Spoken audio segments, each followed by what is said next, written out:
रामायण काल में भगवान राम और रावण के बीच हुए युद्ध को धर्म अधर्म तथा सत्य और असत्य का युद्ध माना जाता है। रावण ने अधर्म और पाप की राह पर चलना स्वीकार किया, लेकिन वह अत्यंत विद्वान और पराक्रमी भी था।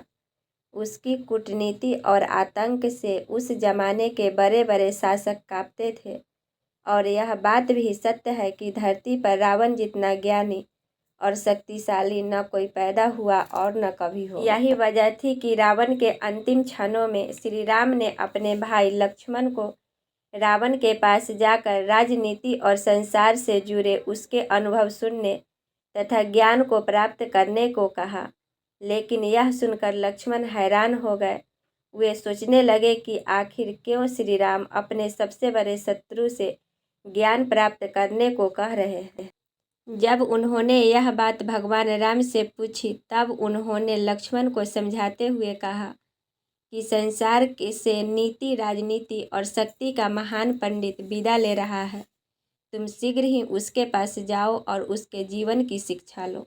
लक्ष्मण ने आज्ञा का पालन किया और अनिच्छा से ही वे रावण के सिरहाने जाकर खड़े हो गए, परंतु रावण ने कुछ नहीं कहा। तब श्री राम ने उनसे कहा कि वे रावण के पैरों की ओर खड़ा हो, क्योंकि उन्हें रावण से ज्ञान प्राप्त करना है और जिससे ज्ञान प्राप्त करना हो उसके पैरों की ओर स्थान ग्रहण करना चाहिए। अब की बार लक्ष्मण ने ऐसा ही किया।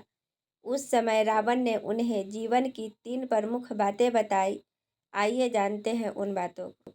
पहला, रावण ने कहा कि बुरे कामों को जितना टाल सकते हो उतना टालते रहो और अच्छे कामों को जितनी जल्द कर सकते हो कर दो।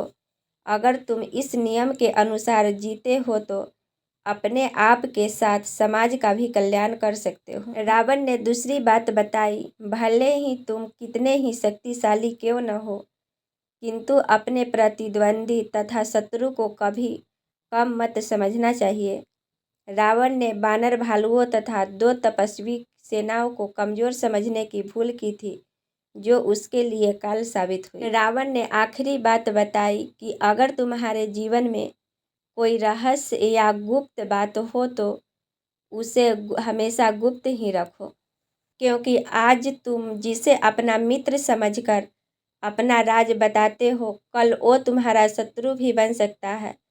रावण के साथ भी यही बात घटित हुई थी। रावण की नाभि में स्थित अमृत कुंड का राज खुलने के बाद ही उसकी मृत्यु हुई।